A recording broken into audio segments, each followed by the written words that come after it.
विश्व के सभी मेरे साथियों को राजरत्न अम्बेडकर की ओर से जय भीम, नमो बुद्धाय। जैसे कि मैंने आज की इस वीडियो को टैगलाइन दिया है कि भारत अब आजाद नहीं रहा।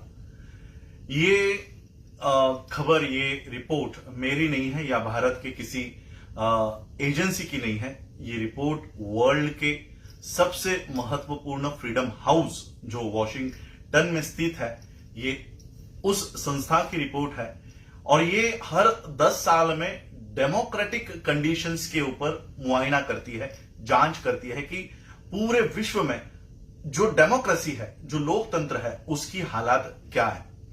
2009 के बाद 2019 तक, यानी 2009 से 2019 तक के पीरियड का यह आकलन किया गया है और 2020 की ये रिपोर्ट अब पब्लिश हुई है।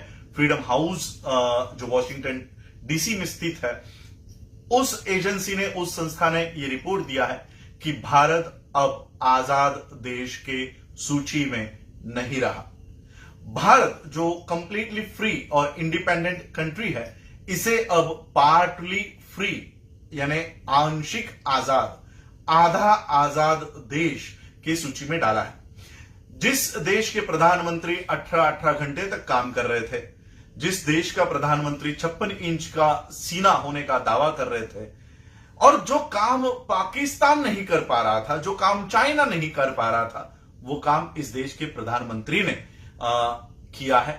और जो आजादी जिसके लिए भगत सिंह शहीद हो गए, उन्होंने अपनी जान दे दी। कितने सारे फ्रीडम फाइटर्स हैं जिन्होंने इस देश को, इस मुल्क को आजाद करने के लिए अपनी जान दे दी है, अपना लहू बहाया है।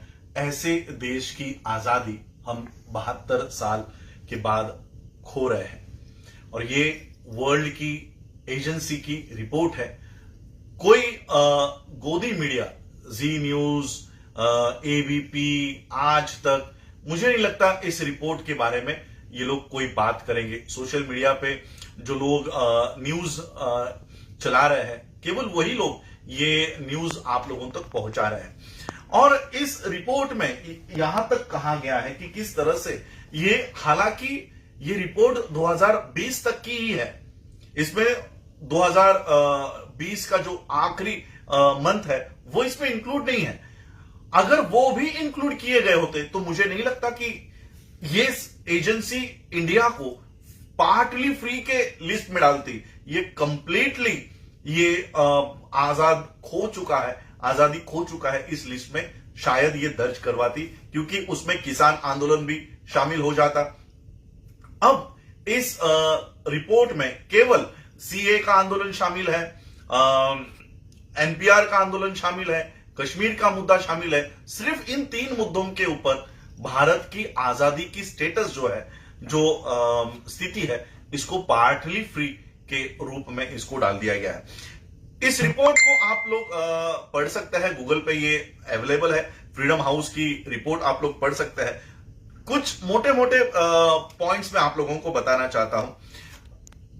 प्रधानमंत्री नरेंद्र मोदी जी के काल में, रिजाइम में, फ्रीडम ऑफ एक्सप्रेशन ये खतरे में आ गया है, इस तरह से रिपोर्ट में दर्ज है। यानी अगर हम सरकार की उनकी गलत नीतियों के ऊपर अगर हम बात रखते हैं तो उसे राष्ट्रद्रोह के मामले में, देशद्रोह के मामले में फंसाया जाता है, सेडिशन के चार्जेस उसके ऊपर लगाए जाते हैं, ये रिपोर्ट कह रही है। यहां पर बताया गया है कि बेसिक फ्रीडम जो है, मूल आजादी जो है, उसको तबाह किया जा रहा है। और कई सारे बातों के ऊपर यहां पर इस रिपोर्ट में दर्ज है, जैसे क्या न्यायपालिका अब आजाद है। भारत की न्यायपालिका के ऊपर क्वेश्चन मार्क किया गया है, क्या न्यायपालिका आजाद है। और भारत जो है, इंडिया जो है, ये हिंदू नेशनलिज्म की ओर, यानी हिंदू राष्ट्रवाद की ओर अग्रसर है, बढ़ते हुए जा रहा है, इस तरह से ये रिपोर्ट कह रही है। तो आज यही मैं आप लोगों को बताने के लिए लाइव आया हूं कि जिस आजादी को हमारे पूर्वजों ने बड़ी मेहनत से कमाया है, इसे प्राप्त किया है, उस आजादी को 18-18 घंटे काम कर करके मोदी जी ने इसको तबाह करने का काम शुरू कर दिया है। जिस डेमोक्रेसी के लिए डॉक्टर बाबा साहब अंबेडकर जी और जितने भी हमारे उस समय के डेमोक्रेसी के लिए लड़ने वाले लोग थे, आज वो डेमोक्रेसी खतरे में है। खतरे में है कहने के बजाय वो डेमोक्रेसी खत्म हो चुकी है। ये रिपोर्ट उसका सबूत है। और इस रिपोर्ट में रिकमेंडेशंस भी दिए हुए हैं। आप जो इंटेलेक्चुअल्स है वो इस रिपोर्ट को पढ़े और जो रिकमेंडेशंस की बात जो आखिरी पॉइंट में लिखी हुई है वो उसके ऊपर हमको काम करने की जरूरत है।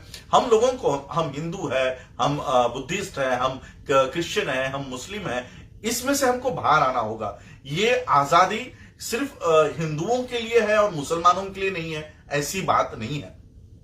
हम सभी लोगों को अब एक वक्त आ गया है कि भारतीय होने के नाते हम लोगों को आगे आना होगा। आसाम के एनपीआर की बात इसमें लिखी हुई है और उसमें स्पेसिफिकली लिखा हुआ है कि यह सबसे ज्यादा हिंदुओं को बाधित करने वाला कानून यहां पर बना है। इसमें किसी मुस्लिम सबसे ज्यादा जो परसेंटेज है जो अपना सिटीजनशिप गंवा चुके हैं वो हिंदू है। तो ये केवल मुसलमानों के लिए किया जा रहा है या मुसलमानों का अधिकार खत्म किया जा रहा है या मुसलमानों के फंडामेंटल राइट्स खत्म हो रहे हैं, ऐसी बात नहीं है। ये सारे भारतीयों के अधिकार। क्या किसान से मुसलमान वहां पर बैठा हुआ है? वो किसान क्या सिर्फ मुस्लिम है? वो हिंदू है, अपने आप को हिंदू आइडेंटिफाई कर रहा है। किसानों के अधिकार जा रहे हैं, नौकरदार वर्ग के यानी जो एम्प्लॉयज हैं उनके अधिकार जा रहे हैं। आप सभी लोग जो देश में रहते हैं, विद्यार्थी जो आज नीट के एग्जाम्स के लिए वो लोग इसको रद्द करना चाहिए, इसके लिए मांग कर रहे थे। कितने बच्चों ने आत्महत्या कर ली।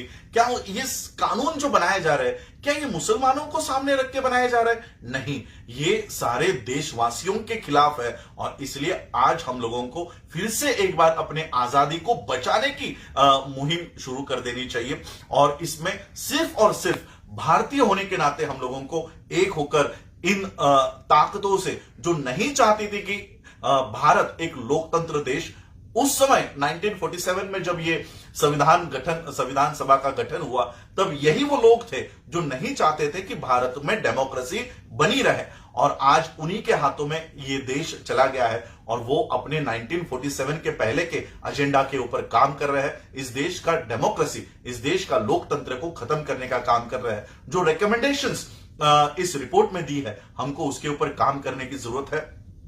इंटरनेशनल इन्होंने एक वर्ड यूज किया हुआ है, इंटरनेशनल डेमोक्रेटिक एक्टर्स। जो लोग इंटरनेशनल प्लेटफॉर्म पे डेमोक्रेसी के फेवर में है, जो लोकतंत्र के फेवर में है, ऐसे सभी लोगों को एक होकर भारत के आजादी की लड़ाई हम लोगों को फिर से एक बार लड़नी होगी। भारत का जो पायदान है ये हम बहुत नीचे डेमोक्रेसी में आ गए हैं। तो ये सारा रिपोर्ट भारत के लिए और भारत में रहने वालों के लिए बहुत मुश्किल पैदा करने वाला है। और ये इंडिकेटर्स है कि आज भी अगर हम नहीं जागे, अगर आज भी हम लोग भारतीय होने के नाते एक दूसरे के साथ खड़े नहीं हुए, तो जो आजादी भगत सिंह से लेकर हमारे जितने भी फ्रीडम फाइटर्स रहे हैं, उन्होंने जो हम लोगों को ये आजादी दिलाई थी, ये फिर से हम गवा चुके हैं। इसको हमको बचाना है और यही उम्मीद और यही आशा हम कर रहे हैं कि भारत के आजादी को बचाने के लिए और भारत के लोकतंत्र को मजबूत करने की लड़ाई एक दूसरे के साथ, चाहे वो किसान हो, चाहे वो एम्प्लॉयज हो, चाहे यहाँ के गवर्नमेंट एम्प्लॉयज हो या स्टूडेंट्स हो, हम लोगों को एक दूसरे के साथ खड़ा होना है। हिंदू, मुस्लिम, सिख, जैन, क्रिश्चियन, बुद्धिस्ट ऐसी दीवारें हम लोगों के सामने नहीं रख के भारतीय होने के नाते हम लोगों को एक दूसरे के साथ खड़ा होना है। और ये hard earn democracy, hard earn freedom, जो कई मुश्किलों का सामना करके प्राप्त किया हुआ लोकतंत्र है, आजादी है, इसे हमें बचाना है। आप लोगों ने मुझे सुना, ये रिपोर्ट आप लोग डिटेल में पढ़िए। 36 पेज की ये रिपोर्ट है, उसमें से कुछ पॉइंट्स मैंने आप लोगों के सामने रखी है। पूरी रिपोर्ट, अगर ये रिपोर्ट कोई पब्लिश भी करता है तो मुझे डर है कि कहीं उसे भी राष्ट्रद्रोही, देशद्रोही ना बताया जाए, क्योंकि ये मोदी के कार्यकाल की सबसे भयानक तस्वीर वर्ल्ड ने हमारे मुंह पर फेंक कर मारी है कि भारत अब आजाद नहीं है। भारत को आजाद यानी फ्रीडम कंट्री मानने को अब वॉशिंगटन या यूनाइटेड नेशंस हो या फ्रीडम जो हाउस है वो मानने को तैयार नहीं है।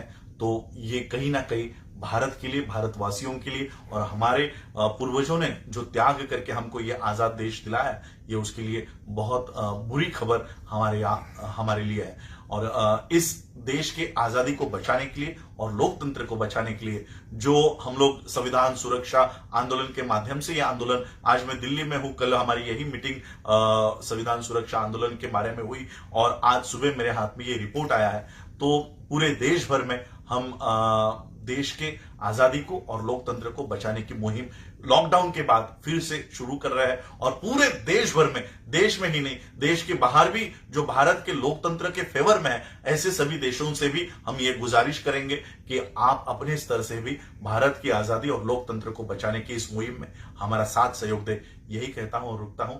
जय भीम, जय भारत।